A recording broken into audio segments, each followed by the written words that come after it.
বিসমিল্লাহির রহমানির রহিম। আসসালামু আলাইকুম। কেমন আছেন আপনারা সবাই? আমরা সবাই আলহামদুলিল্লাহ ভালো আছি। আমার ইমাম তাইমিয়ার আব্বুও ভালো আছে, আমার ইমাম তাইমিয়াও ভালো আছে। সবাইকে শুভেচ্ছা।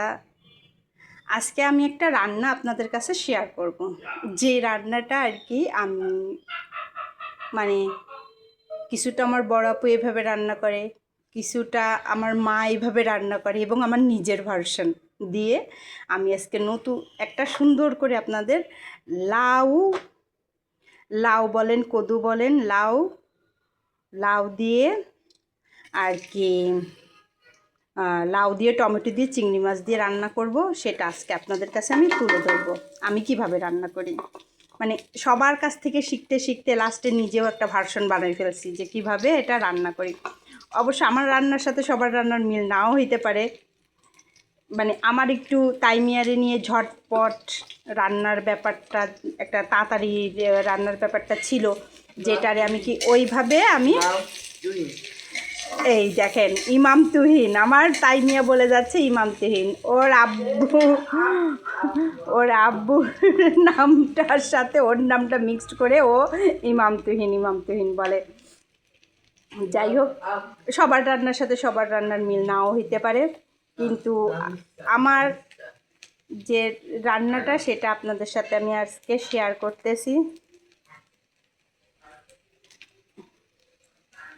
এর জন্য প্রথমে ঝাল পেঁয়াজ তেল গরম করে, এই যে ঝাল পেঁয়াজ একটু কেবল একটু লাল বর্ণ হওয়া শুরু হয়েছে, আমি কাটা টমেটোটা ছেড়ে দিলাম। কাটা টমেটোটা ছেড়ে দেওয়ার পরে একটু এটাকে ধরে একটু নাড়াচাড়া করব। করতে করতে একটু জিরে বাটা দেব, একটু রসুন দেব। মানে এটা আমার হাতের আন্দাজ। আপনাদের বলি না যে আমি রাঁধতে রাঁধতে আসলে আমার একটা হাতের আন্দাজ হয়ে গেছে, যে আমি কতটুক দিলে সেটা আমার তরকারির জন্য পারফেক্ট হবে। অবশ্যই পরবর্তীতে আমার বড় বোন আমার এই ফেসবুকে চ্যানেলটা দেখে, মানে ফেসবুকটা দেখে আমার বলে, এই দেখছিস ওরা কিভাবে রান্না করে আর তুই কিভাবে রান্না করিস, এইটা কর ওইটা কর। আসলে আমি কোনোটাই করি না। এই যে 1 চামচ লবণ দিচ্ছি, যেহেতু তাইমিয়ার আব্বু লবণ কম খায়, তাইমিয়ার তো ওর আব্বু যেটা খায় ও সেটা খায়। এই যে অল্প করে হলুদ দিচ্ছি। এখন তরকারিটারে কষাবো। আসলে দেখেন, রান্না করার জন্য যে আমার এক্সট্রা একটা হাঁড়ি কিনে এনে একটা কিনে এনে আমার দেখাতে হবে, অবশ্য সেই সামর্থ্যটা আমার নাই। যদি থাকতো অবশ্যই আমি অন্য অন্য যেরকম রাঁধুনিরা রান্না করে, ফ্রাই প্যানে রান্না করে, তারপরে ইসের হাঁড়িতে রান্না করে, ফ্রাই প্যান জাতীয় হাঁড়িতে রান্না করে, আমি ওটা দেখাতে পারতাম। কিন্তু আমার ওরকম টাকা পয়সা নাই যে আমি সেটা দিয়ে কিনে আপনাদের সেইভাবে করে, একজন যেভাবে করে রান্না করছে, যে কড়াইতে রান্না করছে সেই কড়াইতে রান্না করে আমি আপনাদের দেখাবো, ওই রকম ধরনের মন মানসিকতা আমার নাই, যার কারণে আমি ওইভাবে দেখাতে পারতেছি না। যেহেতু মন মানসিকতা থাকলেও টাকাটা আমার নাই। যেদিন টাকা হবে ইনশাল্লাহ সেদিন, এই যে আমি পানি অ্যাড করতেছি, যেদিন টাকা হবে ইনশাল্লাহ আমি আপনাদের সেদিন ওই হাঁড়িগুলা, ওই প্যানগুলা কিনে আমার বড় আপু যেভাবে বলছে আমি সেইভাবে আপনাদের সেই ফ্রাই প্যানে, সেই কড়াইতে রান্না করে আপনাদের দেখাবো। যেহেতু আমার ঘরে কাজের লোকও নাই, আমার নিজের কাজ আমার নিজে করে নিতে হয়, সব কিছুই আমার নিজের করে নিতে হয়। এটা করার জন্য আমার কোনো লোক থাকে না। পানি দেওয়া হয়ে গেছে। কোনো লোক থাকে না, আমার সব কাজ আমার নিজের করে নিতে হয়। আর এখন আলহামদুলিল্লাহ আমার ছেলেটা আগে যে পরিমাণে, আমি যদি আগে আমার একটা আলনা ছিল, তখন সেই আলনাটার উপরে আমি কোনো কিছু রাখতে পারতাম না। আলহামদুলিল্লাহ আমি কোনো কিছু রাখতে পারতাম না, কোনো কাপড় গুছায় রাখতে পারতাম না, নামাই ফেলতো। আমার এই রান্নার পাশে, চুলার পাশে আমার একটা থালবাটি রাখার র্যাক আছে, তাতে আমি কখনো কিছু গুছাই রাখতে পারতাম না, সেটাও সে আস্তে আস্তে একটা দুইটা করে নামাই সে ওটা বের করে ফেলতো। এখন কথা হচ্ছে, আমার তাইমিয়া আগে খুব বিরক্ত করতো। আমার ঘরে ঢুকতে একটা লোহার গ্রিল আছে, সেই গ্রিলটা টান দিলে খুলে যায়, আবার টান দিয়ে আটকাই দিতে হয়, খেলা গ্রিল।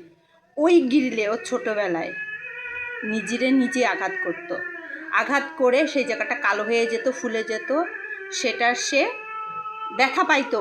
ব্যথা যে কি অনুভব করার জিনিস সেটা বুঝতো না, যার কারণে আমার খুব কষ্ট হইতো। সেখানে রক্ত জমাট হয়ে যেত, কালো হয়ে যেত, মাঝে মাঝে ফেটে রক্তও বেরোতো, কিন্তু কিছু করার নাই। আর এখন একটু ব্যথা পাইলে ব্যথা ব্যথা এই কথা বলে, কিন্তু আগে ওর এই সেন্সটা ছিল না।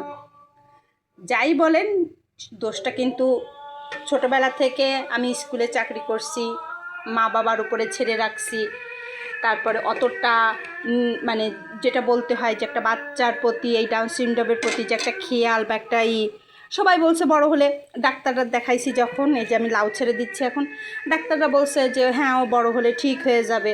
আমি সেভাবে, ও বড় হবে ও ঠিক হয়ে যাবে, আমি সেভাবে নিজেরে বুঝ দিয়ে রাখছি। কিন্তু এটা যে আসলেই আমার নিজের, ও বড় হওয়া পর্যন্ত আমার অপেক্ষা করতে হবে না, আমার ছোটোবেলা থেকেই ওরে ঠিক করার জন্য কিছু করতে হবে, সেই জিনিসটাগুলো আমি করিনি, যেটা এখন আমি করি। আগে আমি ডাউন সিনড্রোমরে পাত্তা দিতাম না, ভাবতাম যে না ডাক্তার তো বলছে ঠিক হয়ে যাবে, আমিও ভাবতাম যে ঠিক হয়ে যাবে। এই যে এখন চিংড়ি মাছ দিচ্ছি, এখন চিংড়ি মাছ দেওয়ার কারণটা কি, প্রথম চোটে অনেকেই আছে চিংড়ি মাছ দেয়, কিন্তু এখন চিংড়ি মাছটা দেওয়ার কারণ এটাই যে আমি ফক্স লাইফ নামে একটা রান্নার চ্যানেল দেখতাম, সেই চ্যানেলে বলতো যে এই চিংড়ি মাছটাকে কখনোই বেশি রান্না করতে না, ও অল্প জালে অল্প তাপেই সিদ্ধ হয়ে যায়। তাহলে আমি কেন বেশি পানি দিয়ে আমি সিদ্ধ করব, বেশি পানিতে কেন দেবো? একদিন আমরা যেভাবে রান্না করে খাই চিংড়ি মাছের মালাইকারি, ওরা সেইভাবে চিংড়ি মাছের মালাইকারি খায় না, ওরা অন্যভাবে খায়। আমাদেরটা একটু ভুনা ভুনা, একটু মজাদার টাইপের, একটু তেল ফোটা হয়, কিন্তু ওরা সেভাবে খায় না, ওদের টাইপটাই পুরো আলাদা। ওরা একটু স্যুপ জাতীয় খায়, মানে ঝোল থাকবে। আমরা নারকেলের দুধটা খাবো, কেন নারকেলের দুধটারে শুকাই ফেলবো, ওরা নারকেলের দুধটাকে ঝোল বানায় খায়। এখন আমার এটা কষানো হচ্ছে, আপনাদের দেখাই। ইমাম তাইমিয়া টিভি দেখতেছে, কিন্তু কত জোরে সাউন্ড আপনারা একটু দেখেন, ও আমারে কিভাবে জ্বালায়। হয়তো মনে করবেন যে ডাউন সিনড্রোম সেটা আবার কী জিনিস, আবার সেটা আবার এতে মানুষ বিরক্ত হয়। আসলে বিরক্ত হয়, প্রচুর বিরক্ত হয়। যে মা লালন পালন করে সে মা বিরক্ত হয়, আবার সেই মাই আদর ভালোবাসা দিয়ে বাচ্চাটাকে সুস্থ করে। আপনাকে আমি দেখাচ্ছি কত জোরে সে সাউন্ড দিছে, দেখেন টিভি দেখতেছেন, দেখছেন কত জোরে সাউন্ড দিছে। আমি এই যে কমে দিয়ে গেলাম, এত জোরে সাউন্ড দিয়ে সে দেখে। ওই যে শুনছেন, আমি বলে বিয়াদব, আমি বিয়াদব। আবার আপনাদের কাছে নিয়ে যাই, দেখেন সে শুয়ে টিভি দেখবে, আর আমি কিছু বলবে আমি বিয়াদব। ও ভাই বলতেছে, বুঝছেন? আমাকে সে বড় একটা খারাপ কথা বলল। যাই হোক, ওইখানে আমার তরকারি হচ্ছে, এইখানে ইমাম তাইমিয়া এই যে ভিডিও করলে যেভাবে লুকাই থাকে ওইভাবে লুকায় আছে। আচ্ছা, আজকে এই পর্যন্তই। আমার তরকারিটা হলে অবশ্যই, না তরকারিটা একটু দেখাই আপনাদের, দেখায়ে তারপরে আমি বিদায় নিই, বুঝছেন? তরকারিটা হতে রিলটা অনেক বড় হয়ে যাবে, যেহেতু আমি মনে হয় রান্নাটা বেশি দেখাতে পছন্দ করি, যে শেষ পর্যন্ত কি হবে, কিন্তু এটা রান্না হতে 15-20 মিনিটের একটা রিল হয়ে যাবে। আজকে এই পর্যন্তই, সবাই ইমাম তাইমিয়ার জন্য দোয়া করবেন। আল্লাহ হাফেজ, আসসালামু আলাইকুম।